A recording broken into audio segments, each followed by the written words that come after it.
हिंदी पाठ्यक्रम के प्रथम सत्र में इकाई 2 उसमें से चौथी कहानी है कमीज। इसके लेखक कृष्ण नंबी 25 कहानियाँ तमिल में लिखे हैं जो एक से एक बढ़कर हैं। इसको हिंदी में अनुदित करने वाले डॉक्टर वे पद्मावती हैं। एक कहानी एक आम गरीब आदमी के बारे में बताती है। मुत्तुसामी और सुब्बम्मा पति पत्नी हैं। मुत्तुसामी गांव में दुकानों में जाके हिसाब किताब लिखता है। उसमें से जो पैसा मिलता है उसे गुजारा कर रहा है। उसके 4 बच्चे हैं।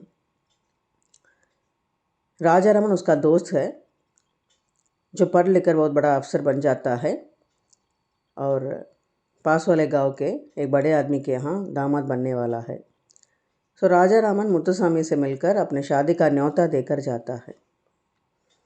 अभी मुत्तुसामी के सामने एक बड़ी समस्या खड़ी हो जाती है कि वो शादी में जाना है उसके लिए उसे कमीज़ की ज़रूरत पड़ती है। इतने सालों में मुत्तुसामी ने कभी कमीज़ नहीं पहनी। उसकी ज़रूरत भी नहीं पड़ी, उतना पैसा भी उसके पास नहीं था। उसकी बहन की शादी में उसके पिताजी ने उसे एक कमीज़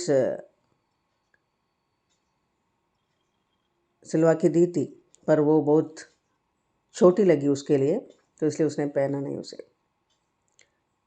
तो सुब्बम्मा उसे अपने बच्चे के लिए लेकर रखी थी।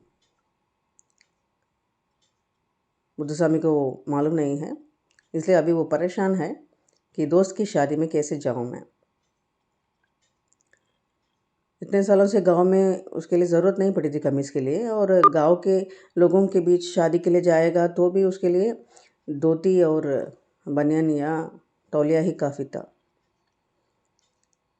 अभी उसको कमीज़ की ज़रूरत पड़ रही है और ये बात उसको बहुत अकड़ रही थी।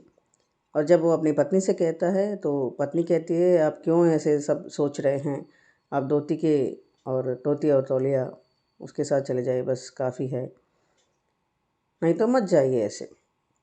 जब माँ बाप की बात अरुणाचलम सुन रहा है, बड़ा बेटा 8 साल का, तो वो कहता है, नहीं पापा, माँ के जो पेटी में एक कमीज़ है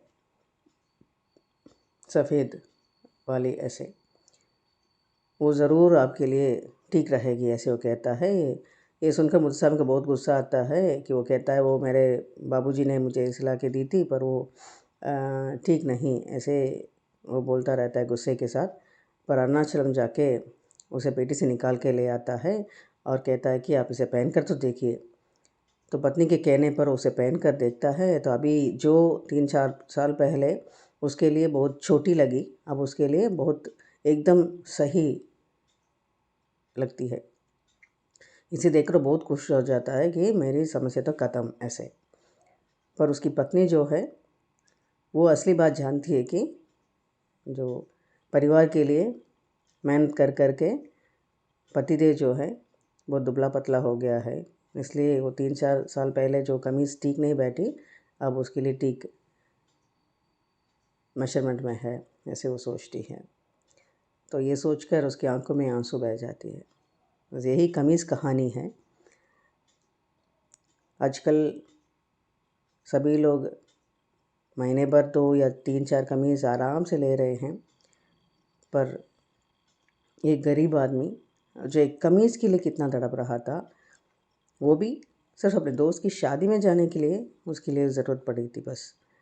तो इस तरह एक आम आदमी की जो समस्या थी उसको लेखक ने इसमें बहुत ही बढ़िया ढंग से इसमें वर्णन किया है। तो यही कमीज़ कहानी है।